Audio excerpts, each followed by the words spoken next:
The following episode of Fathermore Podcast features Oliver Bateman as my guest. And you probably don't know Oliver, but you probably do know his work because he's a very prolific writer. He's written hundreds and hundreds of thousands of words. He's got bylines in The Ringer and Washington Examiner and just all these different publications online and print, and just he's all over the place. And that is his side gig. He actually works full time in marketing as well, and he's one half of the What's Left podcast. So he's got a lot of irons in the fire, if you would consider that as a good metaphor. And he's got a really interesting story about how he grew up and his relationship with his dad and the lessons that he learned from his dad, both good and bad, and how he's applying it to his daughter, his 20-month-old daughter, Cleo Rose. And it really is a great conversation because I've only known Oliver through Twitter. And so getting a chance to actually talk to him over Zoom and getting a chance to get to know him a little bit better and hear these stories from him was really, really fascinating. And it was a very fun conversation, very interesting conversation. And I think Oliver's a really interesting guy. And again, chances are you've read some of the stuff that he's written. You've probably actually listened to some of the takes that he's got. And I think that he's a very fun follow on Twitter because he absolutely does the work. And we spent a great deal of time here talking about the work of being a dad. And I think you guys are going to enjoy the conversation just as much as I did. Take care. I do like a little intro thing after it's Can all you hear over. me okay? Yeah. Your audio is really clean. Yeah, got the Blue Yeti mic here. I'm not messing around. Oh yeah, serious business. USB? It is USB. Hey, I'm still lazy, but it does a job. I think I used to have. I think in this closet behind my camera, I actually have one. Next of those. level up, I'll go to the next setup because I mean my podcast co-host has a much better, sure mounted mic. Yeah. So that'll be the next upgrade I make. I just can't commit to that right now. I'm just like, oh my god. I got this thing. As long as this is doing the job and it sounds good on your end, then yeah, you sound fine. You sound totally fine. I mean, it's like I got this thing like, I don't know, 6 or 7 years ago. I've been using this exact mic or model of mic for like 12 years in my podcasts. And I just did a podcast with a friend of mine who's like, you got to upgrade that thing. I think that thing's old. I was like, it works. I don't know what. There's a limit. There's diminishing returns on audio for podcasts, especially if they're listening for content.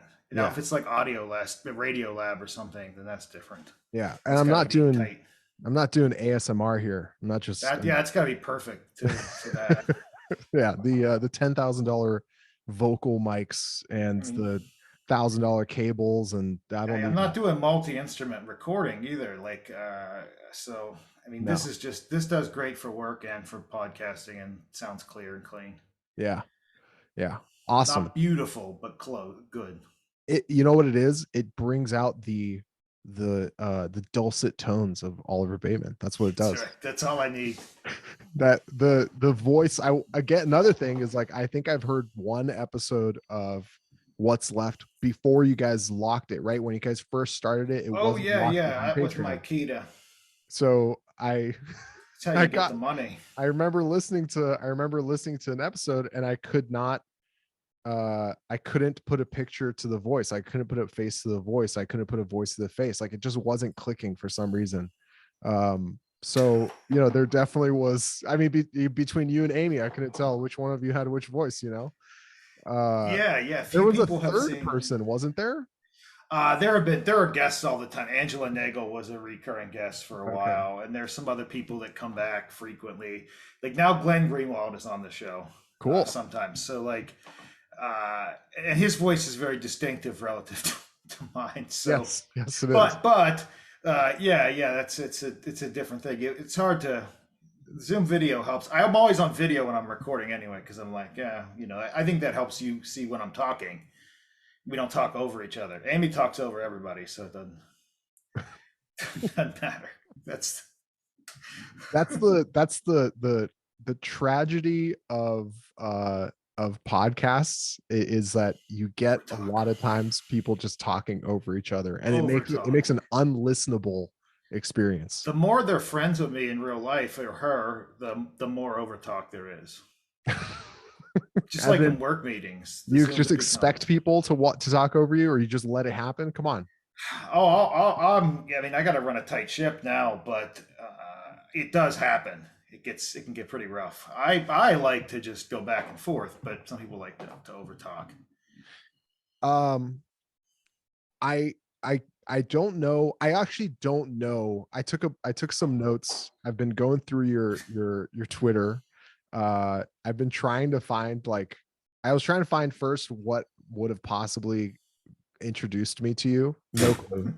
I It's was got to be trying, bad. It's got to be a story involving either Bell or Roberts. They were in a bunch of things that it's I was gotta be, right? in Because that 2015, yes, 2016, which was when around I then. had maybe like 1,000 followers. Yes. Yes. And now you're crushing it. You're approaching like 10,000 followers on Twitter, Oh, yeah, which and is I'm really hard locked. to do. I locked it down so my boss at work can't see that I'm tweeting during the workday when she has stuff due. Okay, so I really want to get into this. I love this because you are a violently prolific tweeter. I mean, like you are Busy. just thread after thread after thread, and you have a day job, and you write for like I don't know 600 different Yeah. publications, and you have a podcast, and like everybody else on the face of the planet, you exist, so therefore there are certain needs that must be met during the day for you to continue That's existing, right. and you've got a little girl the milk. Yeah, I've seen again another thing that you tweet about is the photos of your milk collection, your milk Drink a lot of jugs. milk. Is that goat milk or is that cow milk? That is cow milk from the farm, and it Nice. is in a mason jar. And I put Yes. down a bunch of those, two of those a day these So days. how do you possibly have any time, how do you possibly have any time to like just be Oliver Bateman, or is this what it is This just is it. This is it. Content. I'm a content man. No, and I'm a content man, Armin, and nobody knows how they know me.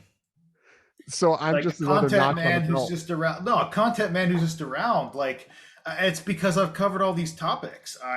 There's well, not even all these topics. I cover like 5 topics, but that covers a wide stretch of ground. So you meet a lot of different people in the course of that. But yeah, I'm generating content. Like in my day job is generating content.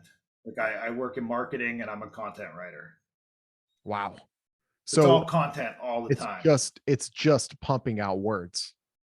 Yeah, yeah, and some are better than others. Sometimes you write a piece and it just comes off, and you're like, "That's good," and sometimes you write something and it's 400 or 500 words for work, and it's absolute shit, and you have no idea. You just got to force it through, you know. Yeah. And in the middle of all of this, in the middle of being just a content tornado, a stampede of content, you have a little girl. I do. Yes, yes. A little girl 20 that is months old. 20 months old. Okay, so I am my son goes 3 months in a couple of Wow, days. So wow. we're right in the middle. That's like a puddle age. They're like a puddle at that age. Yeah, you can still leave him somewhere. I could still like put Yeah. him down and walk away and not be surprised by Yep. coming back and seeing him in the same Really place. hard to believe that was ever a phase, but yes, that's what they do then. They just lay and maybe they look at the ceiling fan or the mobile or whatever, Yeah. and yeah, enjoy that while it lasts. Although they sleep erratically a bit, so it is nice that she sleeps from 7 a.m. to 6 a.m. or 7 p.m. to 6 a.m. It'd be nice if she slept from 7 a.m. to 6. But like, but she, yeah, she sleeps, straight through the night, and she takes a nap during the day. But when she's up, she's up. And you work from home, I'm assuming. Oh yeah, yeah. I'm in the process of finishing the basement. I'm actually in one of the basement offices right now that we're coming along with. We still have to, my wife and I still have to paint the room. Um, this will probably be her office when she goes back to doing therapy. My larger office, we're in the process of wiring up and laying down some flooring, basic stuff, and then I'm going to be moving out of the office room upstairs, and it's going to become a playroom because my daughter, is going to consume the entire first floor. She spilled into the dining room. the living room, the kitchen, and then we'll be taking the office as well. And she has her nursery upstairs. And she's the only child. Yeah, it's just one, 5 rooms. And my wife is still like, oh, house isn't big enough.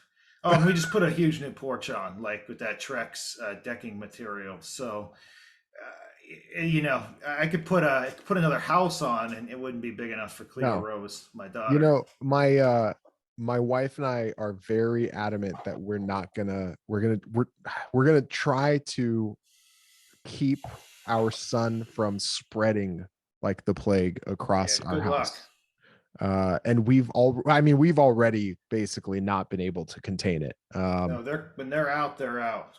That's They're I coming. there's an urgency. There's an urgency that comes with a toddler, and I'm not sure I'm ready for it. My wife told me it was coming, and around like 6 months, 5 months, 6 months, they're going to start moving. You got to have all the outlets sealed. You got to have everything prepped. You got to have gates up. And sure enough, yeah, they're on the move. And when they're on the move, fortunately, my daughter has had really good balance. So she hasn't had a lot of spills or falls or anything. But also, she's had really good balance, so she is now like very likely to try even higher falls and dives and other things because she hasn't had kind of accidents and spills that other kids have had. But yeah, when they start coming out, and not only do they come out, but their stuff. We have several friends of ours have had kids. One recently, and so we have either loaned out or given away the Clio stuff already. Because if you don't, like the contents of all these Chinese factories will spill over into your house, Yeah. and yeah, you won't, you can't possibly be ready for how much of it will come in. And if you're not getting it, your wife will be getting it. And in my case, like I did a couple product reviews for Fatherly, and that put me on the mailing list for other products that were being sent to me. So, like, not only did products we use come in, but products we weren't using or products we might use. We have like 5 strollers, I think. We've Wow. been able to get it down through loaning them out to two. There's like a tool jogger and a Nuna Pippa, which I did review, or Nuna Triv, or whatever they call that thing. So there's two, and then there's actually there's a third one down here, but we're gonna divest ourselves of that. We gotten rid of the other ones. We have a Likey Trike. We have every one of these things. We had the Snoo, the bed that swings the baby. I actually reviewed that for Fatherly. Yeah. What'd you think of it?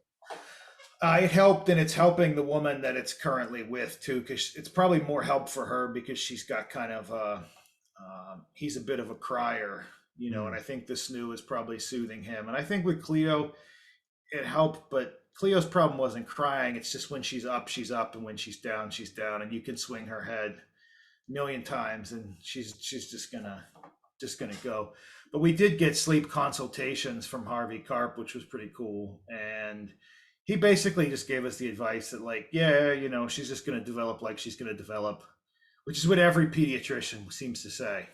Harvey, is he the guy who invented this new? He's that like the Yeah, sleep yeah, and doctor. the like the sleeps, the happiest baby on the block, that Yeah. system. Yeah. I never Happy thought I'd be birthday. this up close and personal to all these characters that seem to sell things to other parents, but yeah. I mean, it's actually pretty sound advice. I mean, he considers treating the first 3 months like the fourth trimester.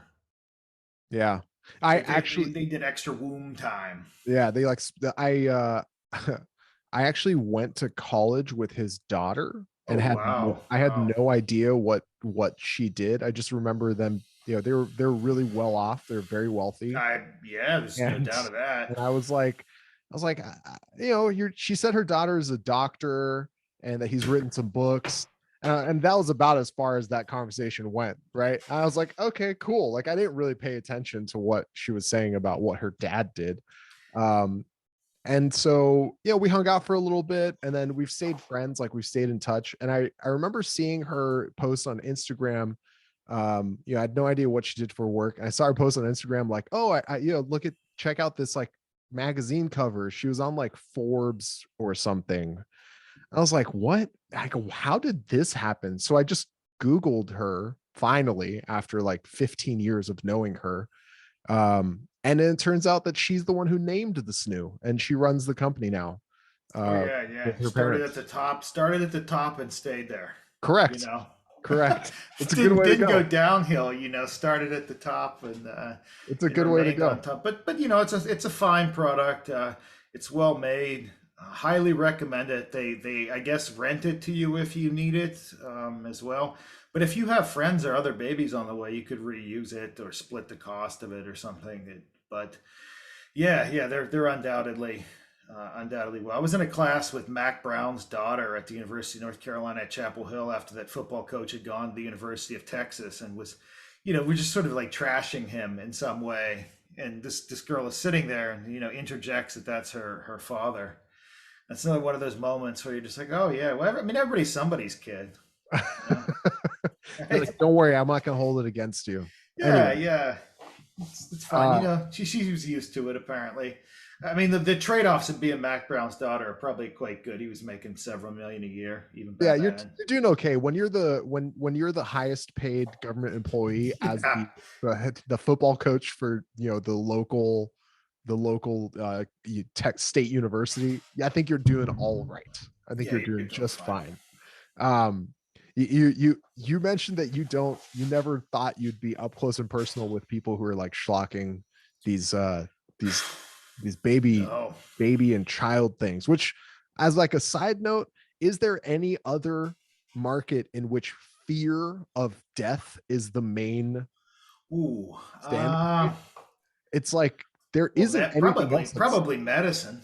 I mean, you know, even probably medicine to even keep. medicine isn't really sold like, I what I felt as a father of a newborn, what I felt was every product was either being marketed to me as this will prevent your child from dying, or if you don't get this, your child will die, which is the more extreme version Yeah, of the yeah, same story. and things like SIDS are held out as these great mysteries, even though like pediatricians will like cough cough and tell you that um, as unknowable as it seems, there seems to be some type of causality in a lot of the there's causation in some of those cases that we just don't want to talk about. Yeah. Um, rolling on the baby drunk or these sorts of things, or doing something like being intoxicated, putting the baby something, some factor. But who knows? I mean, because you are just expecting them to honestly, like you're just expecting them to like kick off at any point in the process, and you're the my wife, because she carried Cleo Rose to term, I think feels those things even more than I do, and or at least we did. I mean, I think at this stage maybe we feel like we're out of the woodwork, but Cleo has been sick. We've been tracking it 6 times. Doesn't go to daycare. She's just here, but she's been sick 6 times since she was born. Ear infection, a couple of colds, um, some other things. So roughly in line with some babies we know that are going to daycare. So I don't know if there's anything you can do. But each infection, like if I had a cold or when I had colds, I'd roll into work, give it to everybody else, just fine. I don't care. Desk doorstep still working. But like baby gets the sniffles and you're like, oh no, poor Cleo Rose. I don't know what we're gonna do the first time I mean, when he gets sweaty, I true story. Yesterday I was holding him.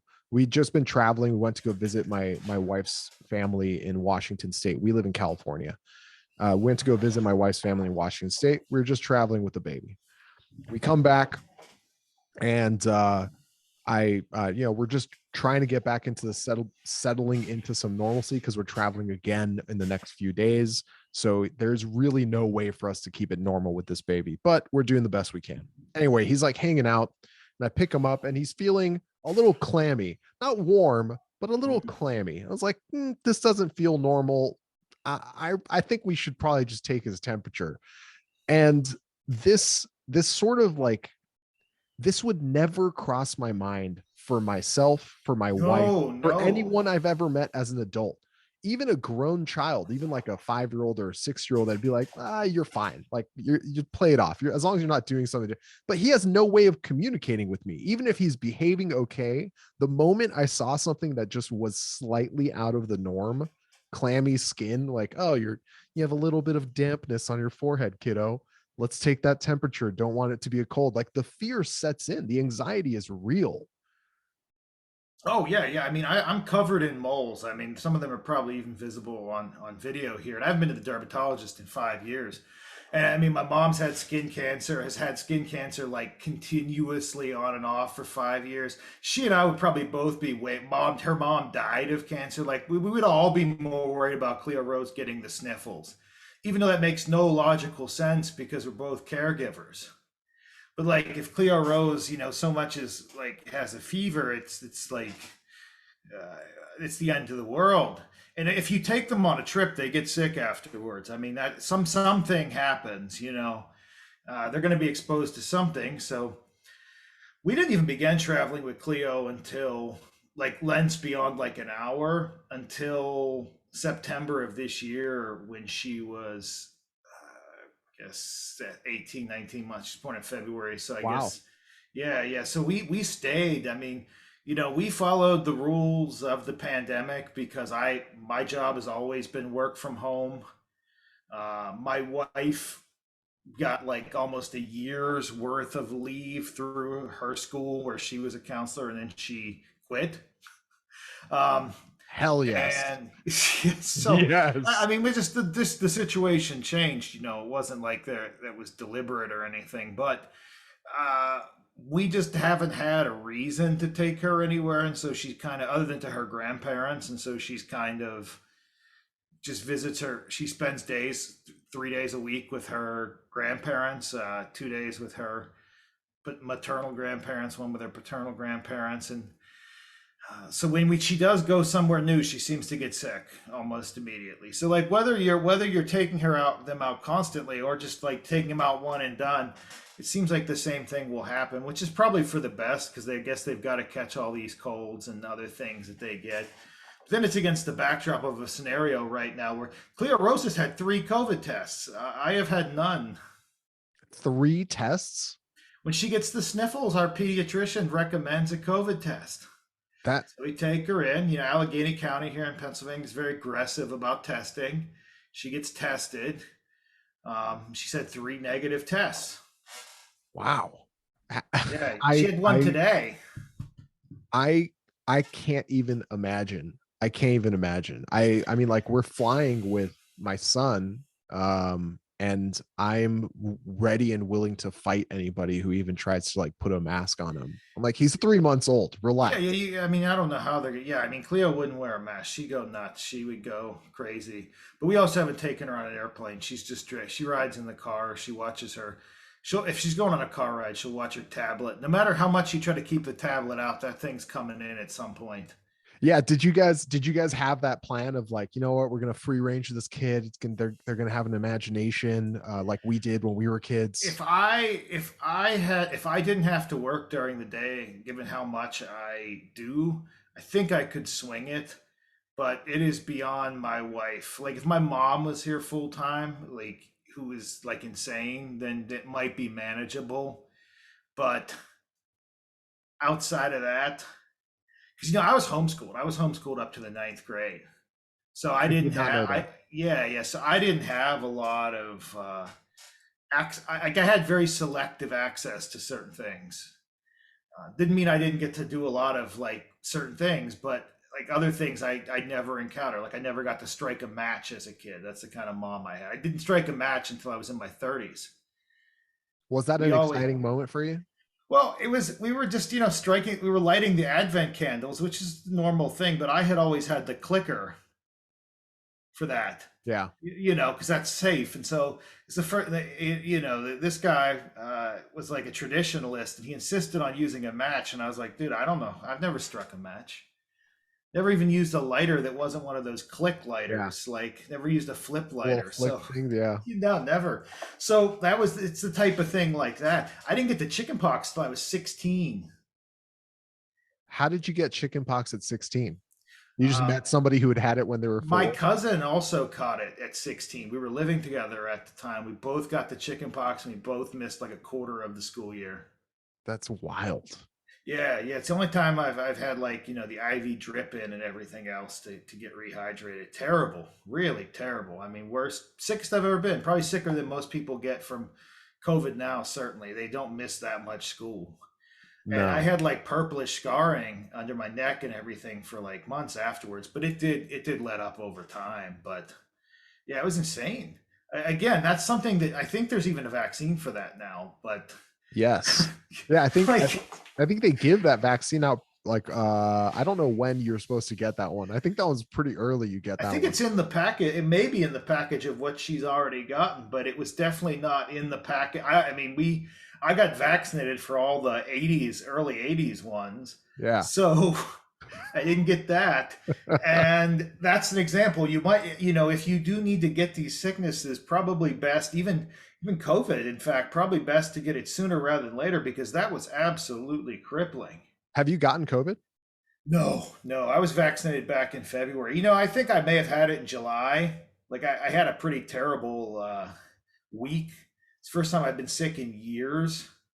It was very similar to the symptoms from the second COVID shot, so it's possible I had it, my wife had it, and Cleo had it. Yeah, I was about There to was the ask one like time we didn't get her tested then. We didn't none of us got tested at the one time when we probably should had have. it because you got to get tested within a certain time of symptom onset or something. And we were all laid up in the house. So Yeah. it's possible I missed, but I had something, whatever the hell it was. It was the worst I've had in a while. I ended up missing days of work, and it's hard for me to justify missing days of work when I'm at home. But I've started taking them off. Like I have time off. Like they're urgently telling me to use it. So Yeah, you're like running up against the deadline to use your time off each year, but you're like, you know what? I want to write more. Give me more yeah, yeah. Well, I content. mean, I could. It's one of those like take it as you need it things. That's the rule there Mhm. for me, and I never need it, so I never take it. So like somebody just noticed, like, oh yeah, you've taken 2 days off in the past like four. I was like, yeah, yeah, I took a long weekend. Another time I added a day to Martin Luther King Day so I could go somewhere. Did, That's been what an that's my use of exciting it way! since What an 2018. exciting way to use your PTO. That's Yeah, yeah. My boss was just auditing that at one point because HR had her looking into it, and she was like, "Yeah, you just start taking PTO, take time off." I was like, "Oh, okay." like Oliver, our system has flagged you.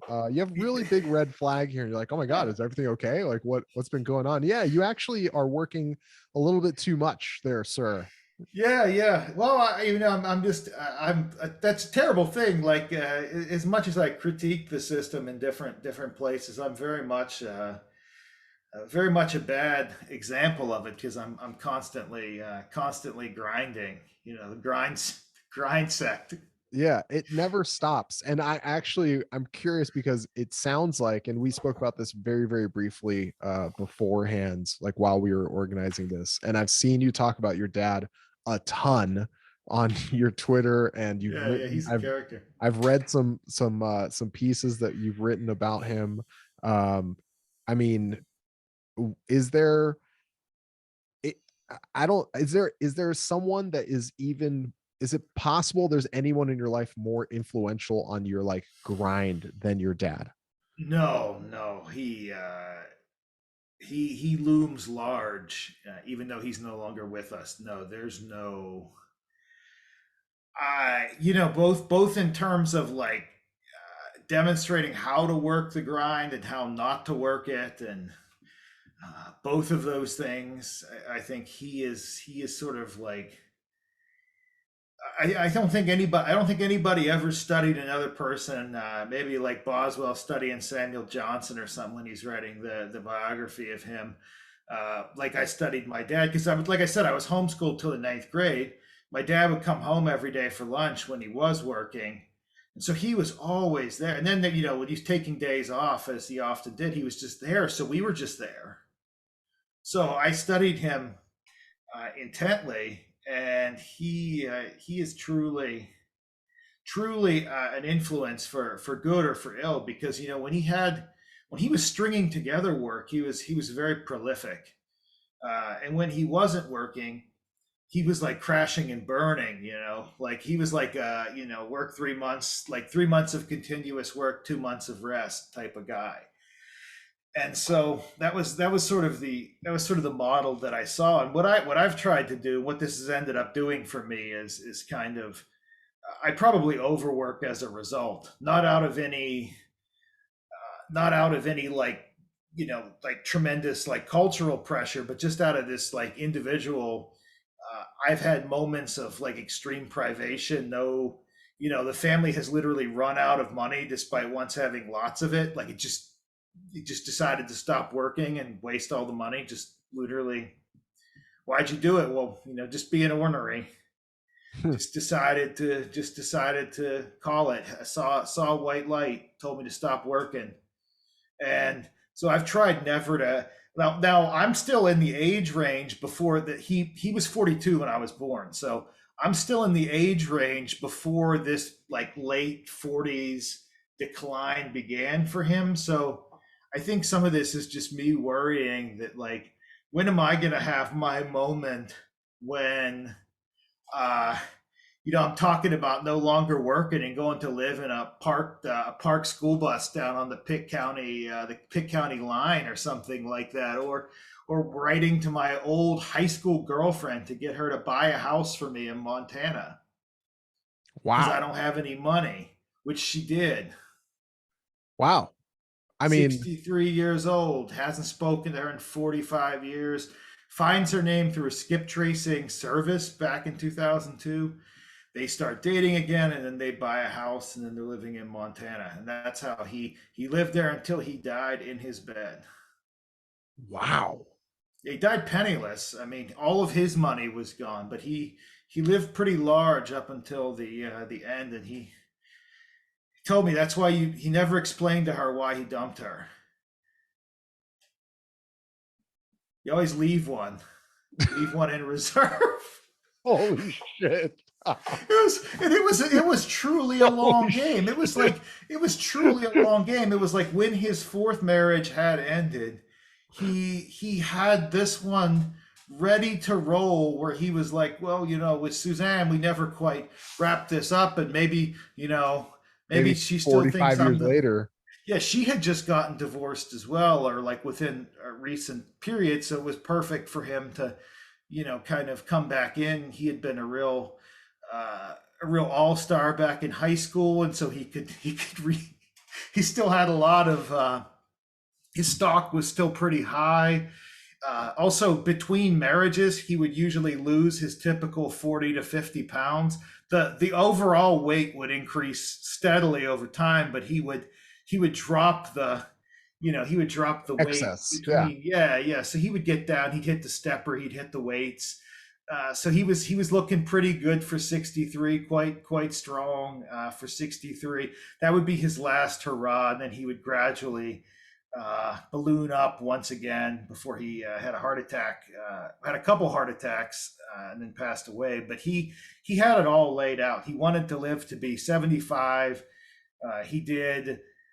He wanted to die in his own bed. He did, and he wanted to live out his last years in Montana away from people, and he did. So I've never I that life will never be duplicated. But I also don't want to model that behavior for my daughter. Like, I just want her to see, that I worked and put in all this time to provide material benefit to her, but at the same time, there's this, like, if my dad were alive, he would be telling me, like, son, you're a sucker. By the time you're 50, she's not even going to want to talk to you. And, whereas I had the time of my life, and you still talk to me till the day I died. I I I don't even know how to pick that apart. That's No, I I know he would say it too. He probably wrote it in an email somewhere. I know he would say it. I've spoken to a bunch of different dads, and like one common theme is a lot of it is like, how do you how do you include the things from your father that you want and then edit out or Oh, remove the things from your dad that you didn't that you don't want? that, but that's all. I mean, that's really what I'm doing. I mean, my dad was a genius at cobbling together different types of jobs, but he had a bad tendency to go off the wagon and go on sort of benders and go on sprees and just let it all crumble. So he was like, I want to just do the building without the collapse and the rebuilding. Like he told me he loved making comebacks. I don't want to have to keep making comebacks. Now I've had setbacks in my own life in different ways, and I've had to, some of them, most of them involved him. And so I had to make comebacks as well. And he loved a comeback. He's like, there's nothing you can sell better than a comeback story. Everybody likes a comeback, comeback player of the year. So, I mean, yeah, I guess that's it's true in sports for a season or one game, or no one's ever yeah, going to forget Brady and the Patriots and the Falcons. No one's ever going to forget that. But it's a little bit different with being a dad or having a dad. That I think stability goes a long way, right? yeah, I yeah. think You don't need a dad to have bug out plans.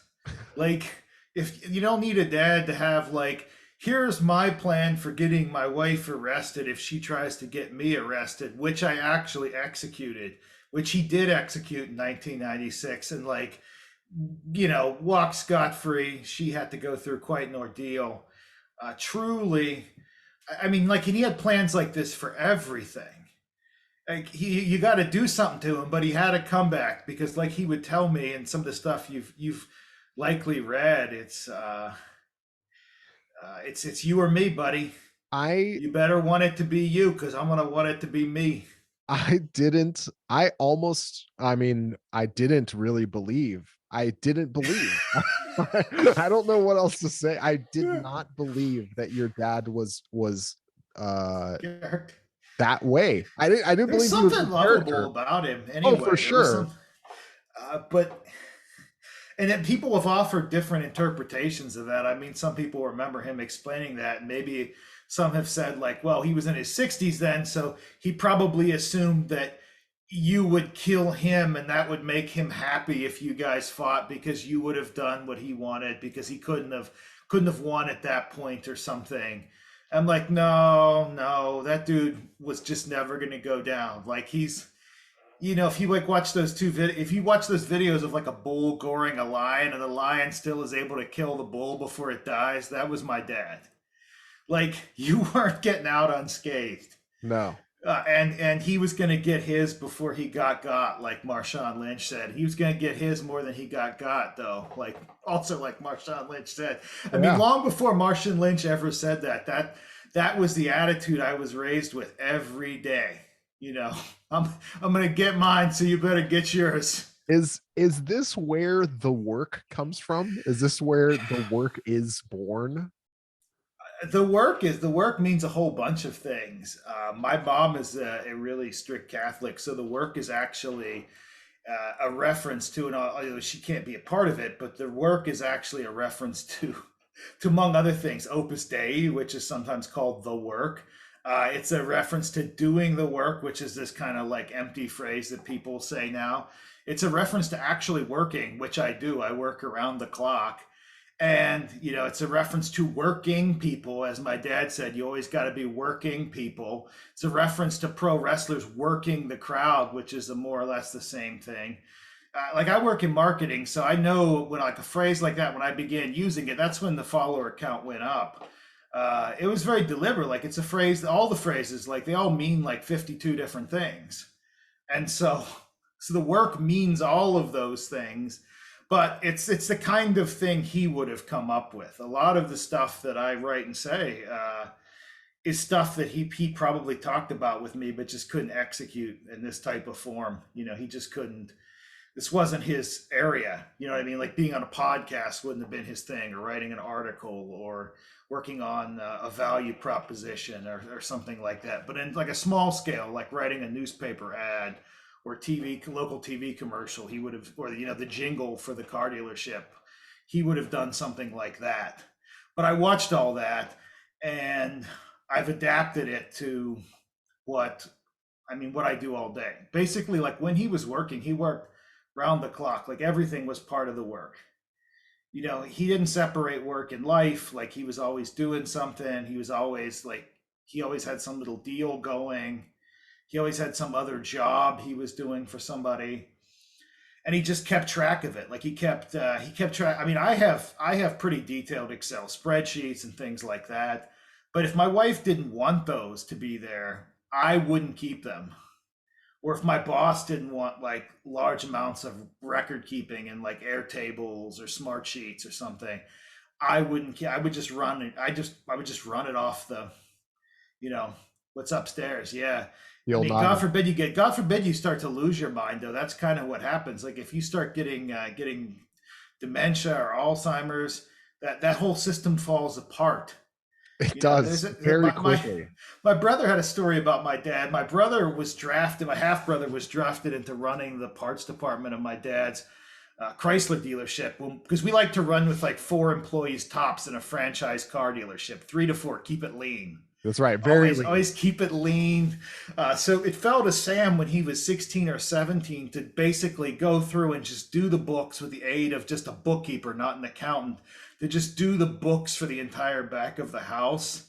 And so they worked for weekend after weekend and finally got everything straight, like years of records just that weren't being turned into Mopar, which was like the company, like the name for the Dodge parts or whatever. They pulled all of that together. And my dad looked at it. He's like, "Oh, son of a bitch, son, you got to throw this away." He's like, "If I can understand what's going on here, they certainly can too." And Sam was like, "Who's they?" And he's like, anyone that might be looking into what I'm doing here." That's He's amazing. like, he's like, "There's a way you do this, so it looks like you tried to do your due diligence, but you didn't have a clue what you were doing. You just confused the hell out of them." So the clarity was the issue. The fact that it was actually done to a certain degree like actual end result makes sense to Yeah. somebody. Yep. Yeah, and I mean, there are better examples of this out there. Like, there's a 30 for 30 ESPN special on the guy that basically committed massive wire fraud to buy the New York Islanders, and like would slow walk, like replying to like when he would get cornered on something like, "When's this transfer coming in?" or "Where's this money coming from?" He had an excuse. He almost like secured ownership of the team for good. He would have been able to sell it and make a profit had he reached that stage. What my dad did money wise was stuff very similar to that. It just on a lower, like less ambitious. Like he didn't have a plan to buy a sports team, but that was sort of the nature of all of this stuff. It all involved a lot of confusion. It relied heavily on like systems in the 70s and 80s not catching up. Sure. Like today, things are immediate. But in the 80s, 90s, you could fudge documents, make things look like other things, like screw things up, like smudge things on the facts. I mean, he was a master of all this type of stuff. So I watched that type of work go on. And he would always talk about, you're buying yourself another week or another month or another year or whatever. So what drives me honestly is just not wanting to have to stoop to that kind of stuff. I mean, as interesting as it was exciting, I guess, in a way. Looking back on it, it was kind of exciting. By comparison, what I do now is very boring. But I just wouldn't want to. I wouldn't want to put my family through those kind of ups and downs. It was hard enough leaving academia for a job in the corporate world and moving back home to Pittsburgh from Texas and other things we had to do. And even then, there was literally there was no period when we weren't earning. You know what Yeah. I mean? But like this guy from 82 to 99 when he retired probably worked 6 years out of those two, Wow. out of that whole stretch. I think 6 real years. How do you do that and like live in nice houses and like have nice stuff? How do you swing it? He did for a while, and then and then really what happened is he just wore out. he just couldn't keep it Yeah, up, and it caught up with him. he decided to tap out. Too You know, exhausting. yeah, he had a rigid religious revelation at a car dealers convention in Tampa. He said saw a white light. It told him he wouldn't have to work again, and so instead of trying to sell the dealership, he decided to let it run itself into the ground. So he That's would just be at home in his tidy whities, like stretched out over the floor, laying back. And I, I would be home too because I was being homeschooled. And, you know, these oh, I'm not going in there today. Oh, your brother's there. My brother had to dropped out his senior year of high school to run the car dealership. Came back a year later and finished. Not many kids were made, not not many parents used their kids quite like that. Like I was put into a typing class at age 10 at Pitt County Community College, like a clerical skills class, so I could learn how to run the front of the house by the time I was 12 or 13. And since I was being homeschooled, theoretically I would be able to be moved into that role. I it's almost like how farms were run Yeah. for like a million years, Yeah, basically. yeah. The oldest technology in the world, he'd say, kids. Kids, yeah. That's exactly So we what talk I mean. about kids, but that was how he honestly, and he wanted to leave the business. He wanted to, in some weird way, he wanted to create. And that was why he went into like a legitimate business after years of fairly illegitimate ones, like having a franchise car dealership in his mind in the 80s would have been sort of the big thing. His kids would pass it on and develop it and grow it, and we would do better. We'd be better educated than he was, and we would grow up in the business and have it. And instead, it we didn't have it, but that was the plan. I would run the front of the house. My brother, and it's funny because my brother like works in parts for International Harvester. Has a very good job doing that, and I work in marketing, running the front of the house. So really, it did Typing all day. the split did turn out exactly, and like the thing, and people ask me like the thing that paid off the most, like we talked about like how you know me or whatever, or how I do this stuff. I type 125 words a minute with not like 97, 98% accuracy. I did then, I do now. I learned on the old typewriters. And so I can do work a lot faster than people think I can. So like I have a 1,000 word piece for print for the Washington Examiner that I know is due tomorrow night. I know it's going to take me 90 minutes to write it. I've already kind of clicked it off here. It's a really nice per word rate, but I know it's going to take 90 minutes to do it perfectly. And it's a sports piece on NCAA potentially doing away with the SAT Yep. qualifying requirements for athletes, and it's just ready to roll. I just have to, just like I budgeted time for this, I just have to budget time for that, knock it out tomorrow night, turn it in, it'll be good. But that skill, that one skill, because what I've seen, in my role hiring younger people to come up as like marketing specialists and stuff, starting out in that field, in the past 20 years, typing on a mechanical keyboard, those skills have degraded. Touch phones have degraded the Yeah, tap, now you tap, can tap on the swipe. thing. Now you can Yeah. swipe words out. Yeah. And you just do this, which isn't that. Mm-hmm. And as a result, like those skills are in short supply. I would say a lot of them are 40 words a minute tops. That means you can do work 3 times faster than somebody. That means you can do this type of work 3 times faster than somebody. And the more of it you do, the more of it you can do. And it stacks, it compounds in that sense. So I think it's hilarious that typing is like it. They'll never be able to dictate faster than I can type.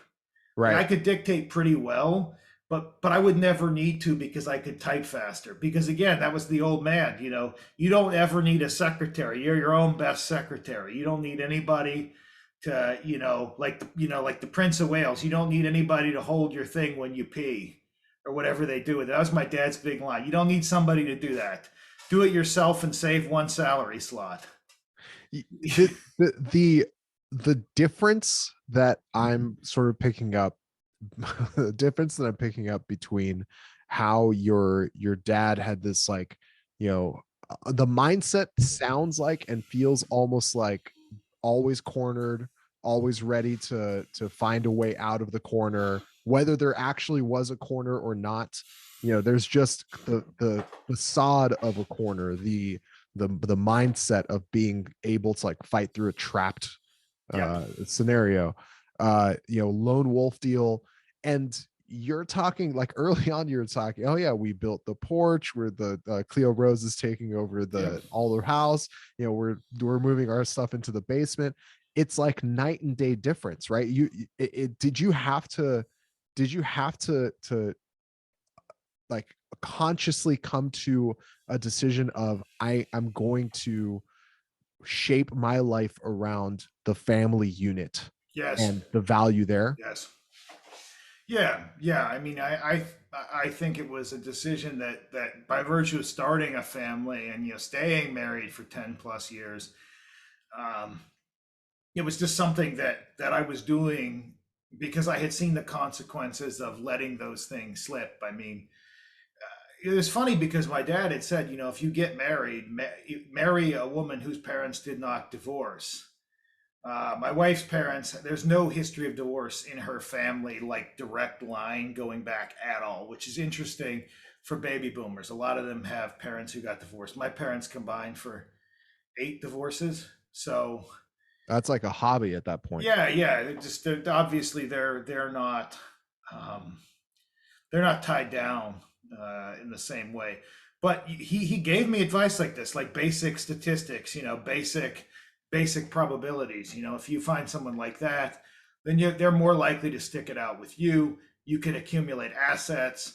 And he would say at times, like, he fucked up. You divorce that many times, you're spreading yourself really thin. You're going to lose a lot of money. You're going to have duplicate houses. You're going to have um, duplicate sets of bills. Yeah. So it was conscious. It was conscious in that sense. It was conscious in the sense that it's obviously a better thing to do. Like, I don't. I mean, I still probably feel cornered the way he might have, but I know rationally that I'm not. I'm not like trapped in any kind of corner or anything like that. But it's a decision that was important that my wife. It was important to us that we build this stuff together, save money, work off a budget each month, do these things, try to support each other to move up in our jobs, rely on each other's personal networks to get the jobs that I mean, our last couple of jobs we've gotten through who we knew, Yeah. specifically who we knew here in our hometown. Um, Whether it was someone I knew, a job for her, or someone she knew, and the job that I have moved up in. And those are just it's just an alternative strategy. I think he would still mock it at times. Like he mocked his brother when his brother was trying to, in my dad's words, go straight by like working Yeah. working good jobs, buying a nice house, getting married, these sorts of things. Yeah. The But picket at the other fence time, yeah, value but at the other there. time, Yeah. he would advise us to do this. So mixed messages were a big part of his thing. But You I got to keep kind them on of, their toes. Yeah. You got yeah, to keep them on their that toes. was yeah, keeping things on, that was, I mean, keeping people on their toe, keep staying on your own toes was a big part of his like life lesson, whole life on your toes, never never, always on your toes, never on your heels, never on your back foot, always going, going, going. And so, but at the same time, like, I think the general message to me was probably better to do it this way because the long term, it'll pay off in the long run. You don't want your long game to be having to like hit up an ex flame that you dumped unceremoniously, basically on your first day of college, to deal with your retirement. I mean, that's a better retirement situation than some folks have. I mean, I'm grateful that she was able to take care of him because I couldn't have at that time, but that's not a viable strategy. No. But he And was, such a dark temperament that he would still say, "Oh, but you could do everything right, son. It'll still fuck up. $5,000, $5, 500, 500 million. Doesn't matter if you shit it away." Could be gone in a heartbeat. Me, and it could be your own heartbeat when you have a heart attack. Your own heartbeat. Yeah. Yeah, I mean that was his.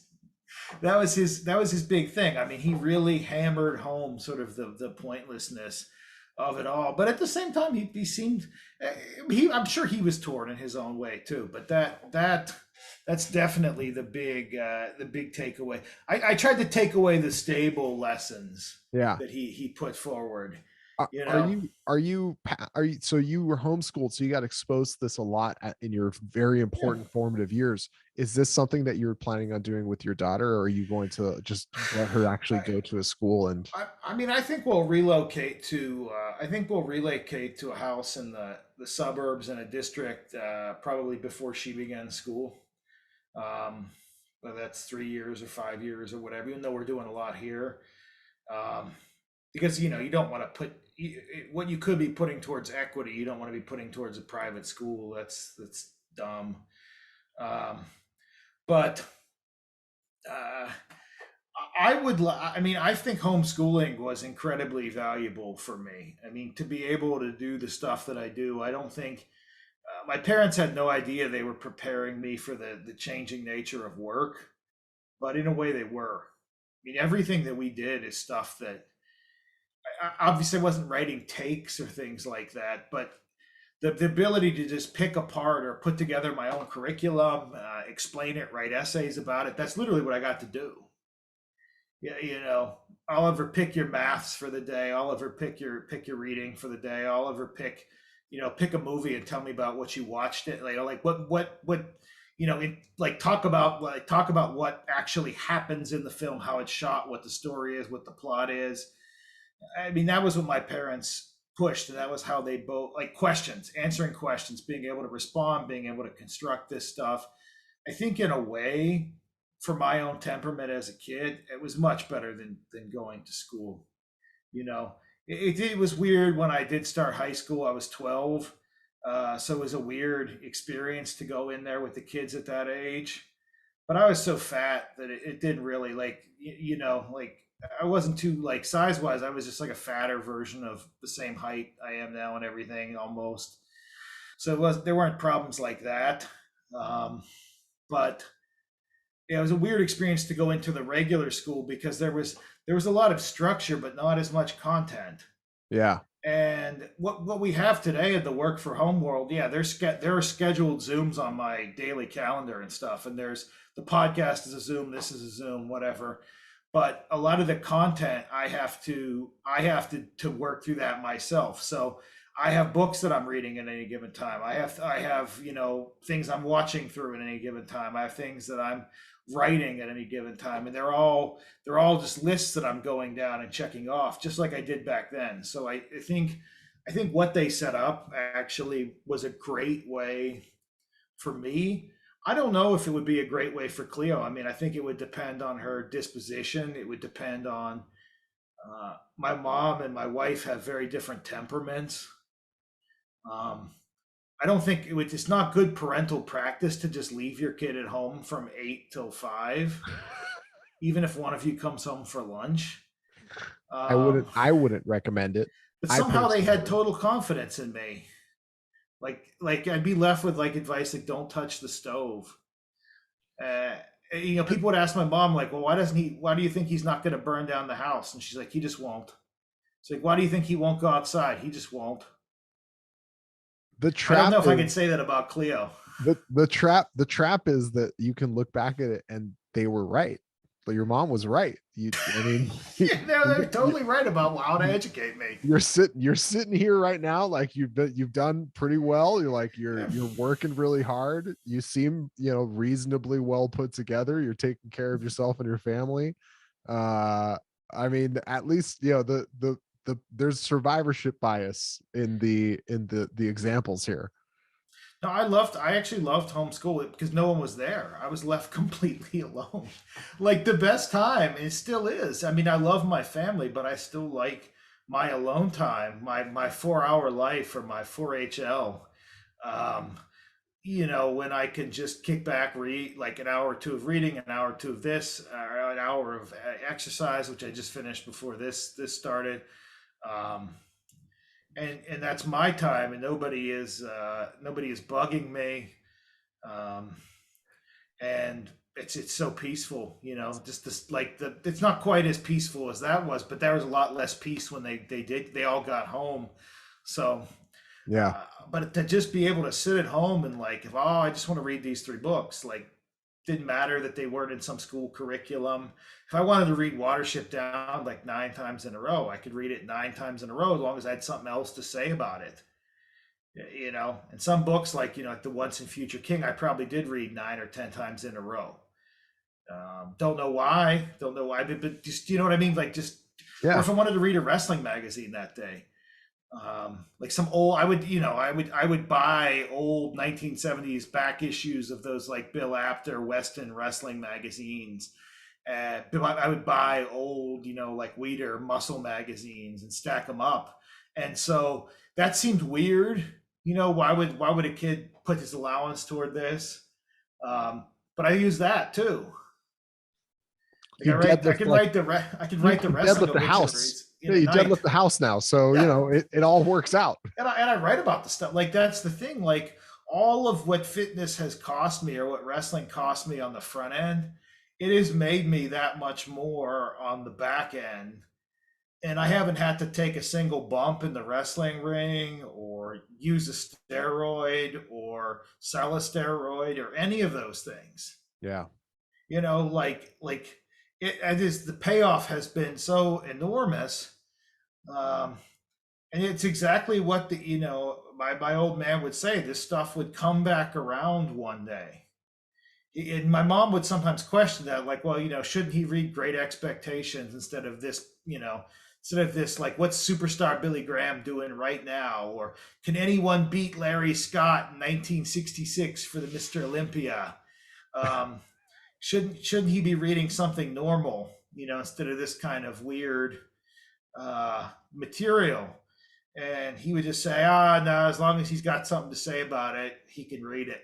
That was his take on anything. Like, if I wanted to watch the movie Predator, like 6 and 7 years old, and I did, uh, I watched that movie probably every week until I was 12 or 13 years old. I watched that VHS tape at least once a week. I But I love that started movie. watching it So when I was either 5 or 6. Like, an R rating on a movie meant nothing to my parents. About, like, as long, it could be like buckets of blood, like Dead Alive levels of blood, like lawnmower running into the bodies. The only thing that they would, like, object to would be not even like sexual content, but like romance. So a movie could have sex but not romance, or vast amounts of blood, and I could watch it. But if it contained adult themes like a romance, I wasn't allowed to watch it. right. So I could watch Predator but not Pretty Woman. Or I wasn't allowed to watch Dirty Dancing for some reason, but I could watch Roadhouse. I, that's the correct Swayze movie to But, binge. like, I don't understand. Like, they had all of these restrictions. Okay, Like, okay, hold on a second though. Hold on a second though. So your parents had all these weird restrictions that you didn't understand as a kid. oh, I guarantee you right now, if you looked at the way that you restrict, like, Cleo Rose, or even what you're planning on, you're going to be able to look at it and be like, she's not going to get any of this. I'm not saying that your parents actually had some sort of, like, grand plan that they were attempting to execute appropriately. I'm just saying maybe there isn't really a lot of clarity into the decision making process. no, no, I think you're right. In my dad's case, I think it came down to the end of, I watched things that he thought didn't suck. So, like, Big Trouble in Little China, fine, good. Nightmare on Elm Street, he didn't like it, so he didn't watch it. Although he would watch it or go to the theater to see each one of them as they came out, but he didn't like them enough to let me watch them. So You there were had just your own all of little these. tastemaker. Yeah. Oh yeah, definitely. And I have, like, he censored movies by his, and everything by his own standards. Like, you know, it was perfectly normal to watch hours a day of pro wrestling, because it would be on in like 8 hour blocks, like showing old regional wrestling, WBF wrestling. I just sit there. But if I like tried to put Mister Rogers on the TV, my dad would be like, "Oh, look at this look at this weirdo. This is weird shit. Turn this off." Him and And his so cardigan. yeah, What's he doing? he thought that was really creepy. He thought Sesame Street was really creepy. But watching like men pose or like fight each other in the wrestling ring, um, that was not only okay, but to be encouraged. For a kid of 5, 6, 7 years old, that was perfectly fine. Do you And see do you see the echoes like even just do you ever take a second and pause and see the echoes of your father or your mother's behavior coming in and how you're interacting with your daughter without even realizing that that's part of the decision that you're making right there? You're like, wait a second, I'm definitely doing dad things right now. Like I'm being my old man. yeah, yeah. I mean, there's definitely things that my wife has her watching content. Like they'll watch Mister Rogers, and I'll always make a remark about it because I think it's a little odd, or I fought, like Cleo Rose and I, like when we roughhouse, like we call it fighting. Like Cleo Rose knows what it means to fight. Like she gets tossed in the air, thrown around. But because we always did as kids, like we were fighting the old man from like as soon as we could go at it, fight each other as soon as we could go at it. That was just something my dad encouraged. Did you have sisters or you have only brothers growing Oh up? God, I have a half brother, and then I have two cousins that I lived with in my teen years that basically are brothers. And it was just a house of, it was all men. At one point, it was my dad, his brother, their two kids. It's like a house of all men. Yeah, And at that point, it that sounds like it. this stuff really began to intensify. Like meals that were more like feeds. A situation with flatulence that got so bad they finally had to ban it on the first floor of the house.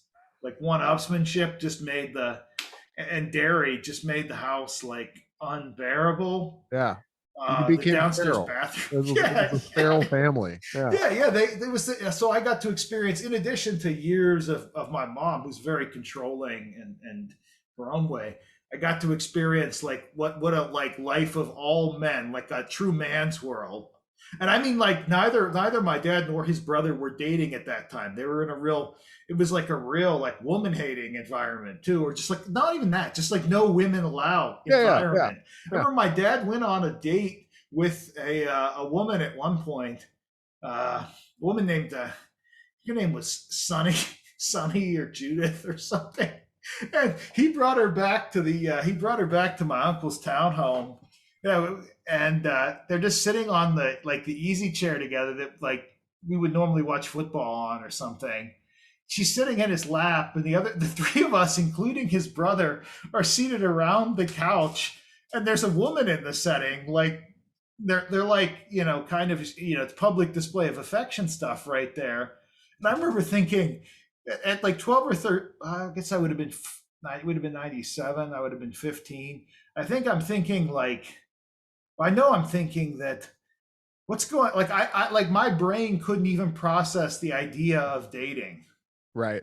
But there's my dad on this date, and then for like a month afterwards, my dad is driving this woman's BMW. Have no idea why.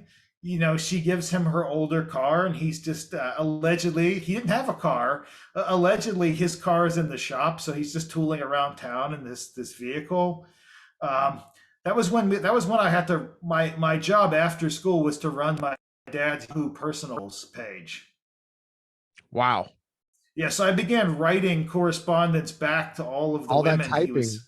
all that Yes, yeah. typing came into play. Yeah, Yeah. yeah. I began taking down his correspondence. And when he got married to a woman he met off Yahoo Personals, I was the architect of all of the emails until they met. And then the truth came out slowly over the course of that marriage. But I was sort of the Cyrano de Bergerac of that union. And sometimes my cousin Charlie was also uh, working the old man's personal ad. And again, like neither of us dated in high school, so I didn't even go to a school dance.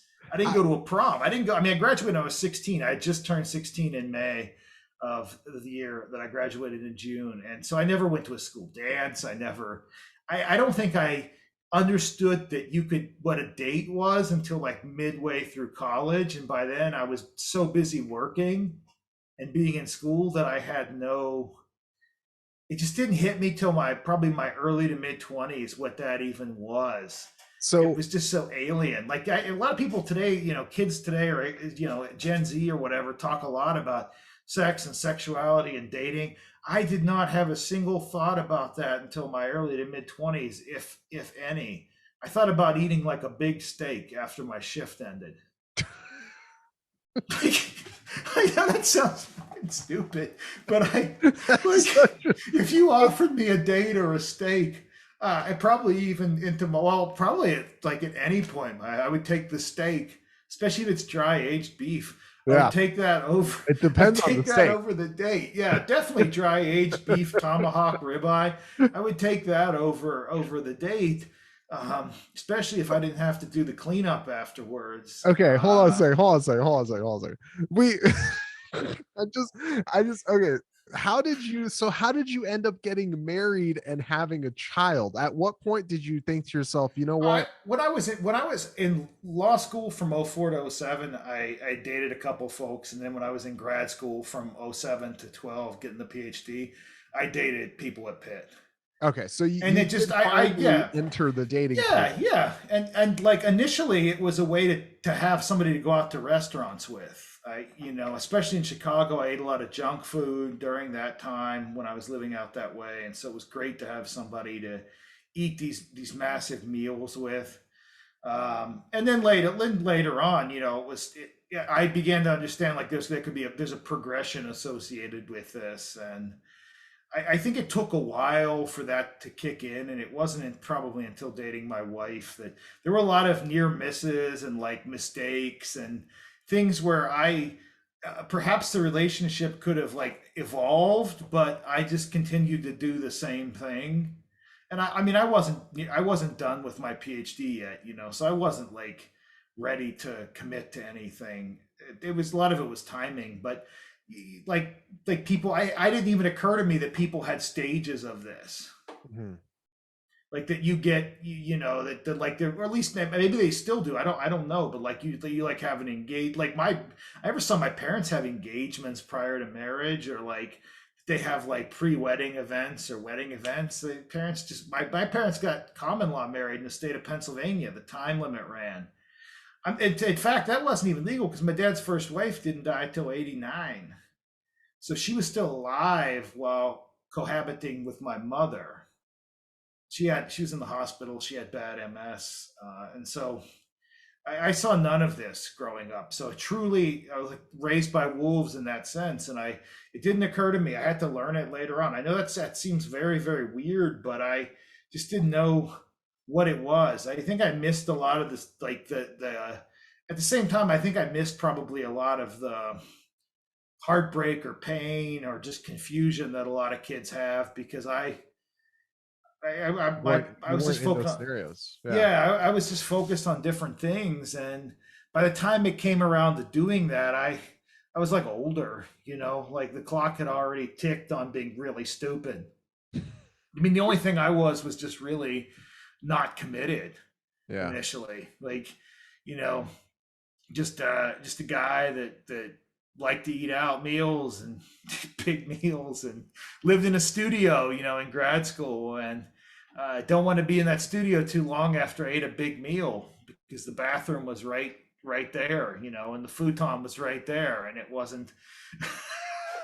That had a sounds few, not romantic. had a That's few not it. relationships end for that reason. Yeah, that's Did not not it. learn until later. That just so repulsive, Where's apparently. the Roadhouse barn, man? Come on. Like you couldn't put the barn together. Oh, You couldn't have the old Mercedes. no, well, I was in a big city. I lived in a small studio. At the time, I liked that kind of compressed living because it forced me to go outside all the time, use the city, Yeah. hang out with people at their places, and it was a good move overall. But for that type of like having people over and you've got like 200 square feet, um, That's not it. yeah, no, and I mean, they look at your place and it's a futon literally just a futon that's in bed form, and they're like, you just, you mean like you, what are you Like, make bringing me in yourself at here to home. do? Yeah, what do you? I just sit here on the bed with me, and we'll, you know what I mean? Like it's not. I was such an idiot. I like there's obvious implications just having a bed in your house. Then the house is only the bed and a bathroom, you know, and uh, I don't know. I'm glad There's that only stuff's two off. things that happens here. Yeah, Uh, yes, kitchen, and a fucking fridge full of milk.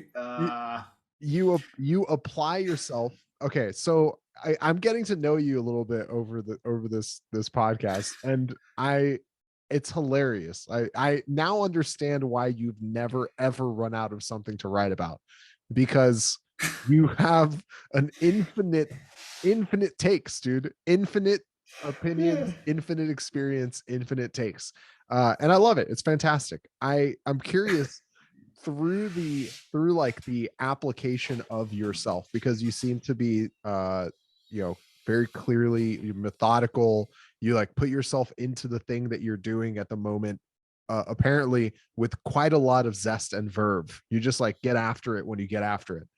um how do you balance all the work with your with your wife, with that relationship, with the new kid? I mean, Cleo Rose is 20 months, so it's not quite new anymore, but it's pretty new compared to the the experience you've had in your life. It's a big challenge. I don't think I'm doing the best job of it. I'm doing a solid job, but I don't think any dad can really be super successful at that. You know, like you can't get something without giving something up. And so right now to, to do all the different, like to have all the revenue streams, as they might say, in like the gig world, like they used to say second revenue streams, third revenue stream, to have stuff come in, plus the main thing, you gotta, there are inevitably consequences. And so despite being, I'm just very fortunate that I'm at home because I couldn't do this. The commute alone would cut into the time that I use to do this and have any time for my family.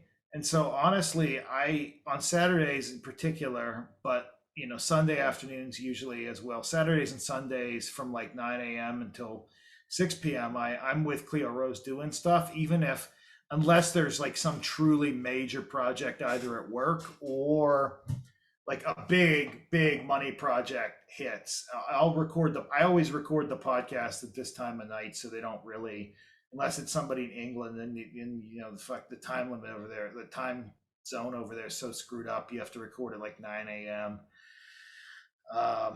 But yeah, I mean, I don't get, I get time with them, but I don't think any of us get the time that we would like. And I think it's a challenge because, kids will just, they'll take as much time as you give them, like they could just have infinite time as your little one gets older and older. You'll see that just the desire for gaga, as my daughter calls me, is just immense. Gaga enters the room, or Mama, whoever's not in the room enters the room, and it's like a huge guest appearance, and you gotta everything stops, and you gotta pick her up and hug her and all of that. And I think the challenge of all this stuff is that you feel like you're cutting corners everywhere, even if you're doing the best you can.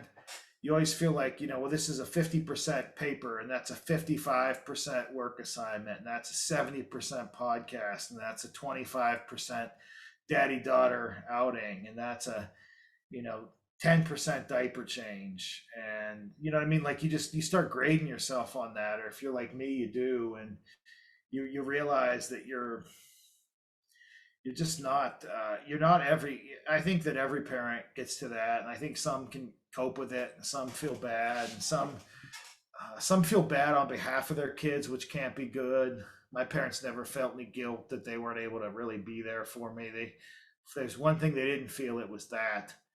um, but yeah, it's just a challenge. I think anybody listening to this would understand. It's probably going through. I mean, as zany as if the story sounds zany, like you've pointed out at certain points, they're all still reflective of the same things that everybody's going through as they get older, as they go through this stuff. Like, what parts of my parents am I going to keep? How am I going to maintain a work-life balance? How am I going to, how am I going to make this work?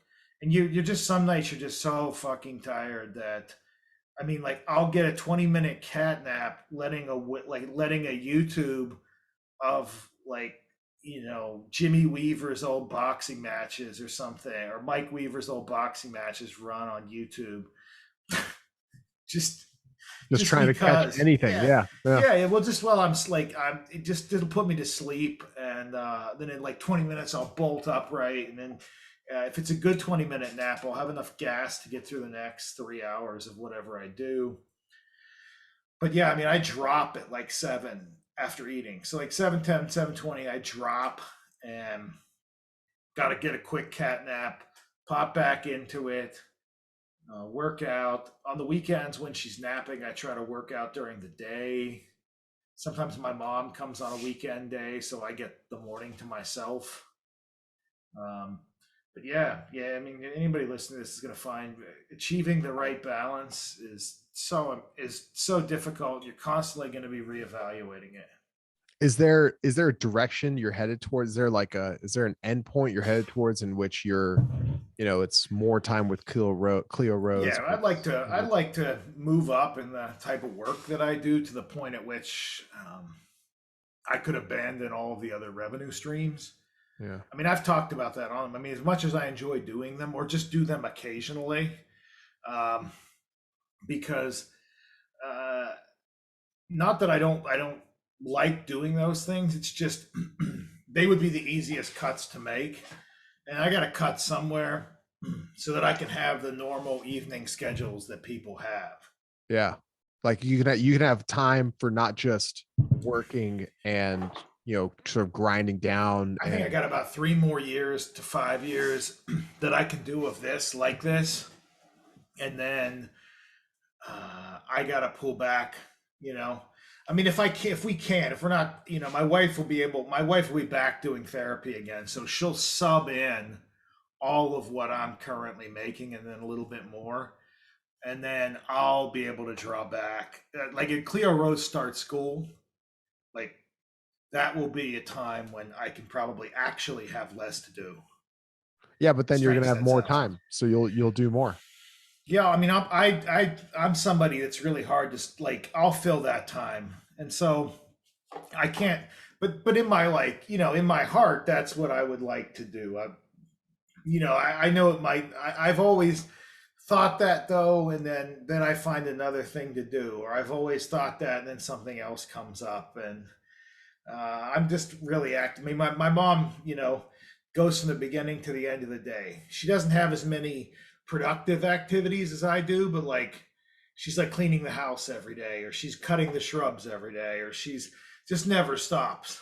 Like her dad was like that. Like they're just, and so that's kind of where I get that. I don't know what I would do if I didn't have something to fill all that time, and but at the same time, I do think like in 3 years or 5 years, will that be enough of all this? Will I have done what I wanted to do?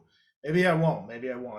I don't know. But I mean, I think everybody when they get to a certain age thinks about that too. Like, how much longer can I do it like this? Um, if I have to, I will. Just like anybody else. If I have Yeah. to do it, I will do it. But in an ideal state, in 5 years, I would be living close to like my mom's family farm in Scenery Hill, Pennsylvania, on a hillside in a big house, working during the day, and then just sitting out on my like big back porch at night, um, and just sort of reading or something, and putzing around. Did And maybe that's 10 years off. I don't know, but it's not impossible. I mean, like that's not an impossible dream. No, not at all. Did it I know we're running up on a lot of time here. I don't want to take up too much more of your time here, but I was curious. I had asked earlier, if you had any sisters, and then you described that you at one point were being raised essentially in like a feral man household. Yes, yes. Oh Uh, man. did it freak you out having a daughter? No, no. I after that, no, no. I mean, after that type of upbringing, and after, um, I think it's easier to it's easier for me to conceive of raising a girl. And I know there's a huge conversation about gender, this and that. I mean, we're just using the conventional girl here. It's easier to conceive of raising a girl now than a boy. Um, and I think that she'll benefit from stuff that I'll bring to the table to ensure that she has the full range of experiences that kids would have all across the board. Like, you know, like she's gonna have like a sports experience. She's gonna have if she wants it. She's gonna have a this experience. She's gonna have a that experience. She's gonna have a training experience. Um, Yeah, does she lift with you? Does she work out with you? Is she interested in it? she and I do a lot of different stuff. Like we'll roll on the floor. We'll do like forward and backward rolls on the floor. She's still trying to get her roll down, but she wants to roll. Like if you tell her, she'll put her head down to go into her roll. And we do like a lot of like little gymnastics things. And I know she's gonna want to do more of that. We chase each other around the house. Go go go. Take turns getting each other. Yeah, I mean, she just likes to fight.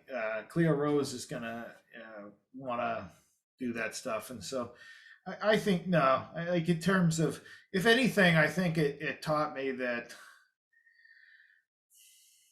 I mean, as weird as that was, my mom wasn't a stereotypical mom in that sense. Like there were never really like my family kind of moved beyond things that we still talk about, like gender roles, into their own strange thing decades ago. So I think Cleo Rose will have a fun go of it.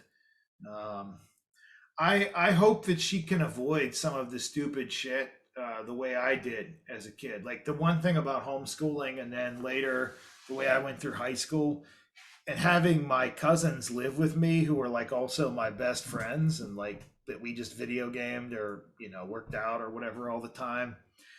I missed out on a lot of like the socialization that's supposedly normal, but I also learned never to care about what anybody thinks.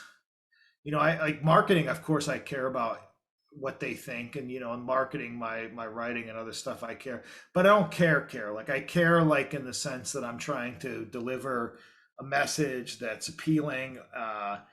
When it is coming from the heart, I hope that it is. I want to package it so that it's read, but I missed out on all of that peer pressure. I missed out on all of that, just this kind of nonsense. I mean, I missed out on things like chickenpox too, like I said, but I missed out on all this stuff, and I know that she'll probably deal with it, have to deal with it. But I might be able to help. I think that the way I experienced it might help her go through with it, because I learned so early on that shit's just not important. Sure. We think that like the years like 14 to 10 to or whatever, the childhood is such a big deal, and then young adulthood is such a big deal, adolescence is such a big deal. Like every for a while it seemed like every movie was about kids like trying to go to prom to get their cherry popped or something like that. Like that's like the height of life. But Yeah. for me, I knew that it never would be. Like I knew that life was a long game, and that I was going to. I wanted to be doing my best work at 40, not my best work, which I'm coming up on, not my best work at 10 or 15 or 20. Like I remember starting to like my 10th high school reunion. People were talking about, oh, I can't do whatever like I used to. What does that even mean? Yeah, that's crazy. You're like fucking 28. Like Yeah. like like come on. Like you should be in your prime, you know? Like some people were like ready for retirement in that sense. Oh, my knee, my back. Um or it just seemed like high school, and that reunion hammered it home. I haven't been to any of the other ones, but that reunion hammered it home. That like high school was like fun for them or an experience in a way that it wasn't for me. So I didn't don't miss it. I don't miss childhood. I don't miss college. I miss grad school because that was really when I began interacting with people. But I was finally like well read enough and like like acculturated enough that I could really appreciate the whole process of it. Yeah. And so, I mean, that might be a benefit to Cleo Rose. I've always counseled that to anybody that I've dealt with. I don't think homeschooling is like most people that are homeschooled for weirder, even weirder reasons than I was, but not as cool, honestly, Yeah. like lamer reasons. Like, we don't want the story of Genesis challenged. Like, who cares? Like, who cares? Like, you're gonna fucking homeschool a kid over that. Like, Yeah. I mean, if That's a you're gonna pretty, homeschool a kid, let them like build their own curriculum out of comic books and Muscle Men magazines and so on. Don't make them like keep them under the bed next to a sweat sock or something like that. Like, what the yeah. fuck? Yeah. Like, I don't know. That's my 2 cents on all that. Yeah, I kind of sort of agree. I kind of lived a similar, not no, I did not live a similar life. I lived a similar trajectory. I kind of consider everything that happened before college, pretty much, or even mid college, to be a wash. Yeah, it sucked. It was like it was okay. I Yeah. enjoyed the time that I had. There were some highs, there were some lows, but I didn't really feel like I had the agency of a human being until I was No. 19 or 20. Like after once I started making decisions that really Yeah. started affecting my life and forming relationships that really started affecting my life, that's when I started actually feeling like, oh, like, isn't this nice? Isn't this actually nice? Like I am an autonomous human being that isn't beholden to, some outside schedule. But yeah, I think that's interesting. I think that's really interesting. This entire thing has been interesting to me, Oliver. Honestly, I didn't know what to expect. I I did not expect this. I'll tell you that. I didn't expect an hour and a half of the stories and the experiences. I did not expect that at all. And I really appreciate like the sort of honesty and the Yeah, yeah. storytelling. It's nice to talk about that. I mean, when I do my show, it's more focused and like thematic episodes. Occasionally, I do something like this. Occasionally, I go on my friend Ralph Moffatone's show to do something like what we did here. I don't talk about like if I deal with this stuff, it's usually in essays and it's not sort of in a free floating way. So I appreciate coming on to talk about it. Yeah, it was my pleasure to get a chance. And I think there's a lot of really interesting things to learn. Like for me, selfishly, to give you an idea, the reason why I like doing this is because I'm a big like learn through conversation guy. Obviously, Right. I'm doing the thing of being a dad, so that's taking care of itself, the experiential portion of it. But speaking to somebody, speaking to many somebodies, and getting that their experience almost like a sponge is a big part of how I learn. And I really enjoyed this conversation, dude. Well, let me leave you with these words of wisdom then. Being a dad is real and being a dad is fun, but being a dad is not real fun. Nice. Very That's nice. that's a variation on my high school yearbook quote since we're talking about it's That's been real, it's been fun, but it hasn't been real fun. that's that's that's like that's a professional writer there, ladies and gentlemen. Oliver Bateman, professional writer, That's right, professional doing the work. creative. Doing That's the work. some of the best work that has ever been done right there. Thank you, Oliver. I All right, appreciate it, man. take care.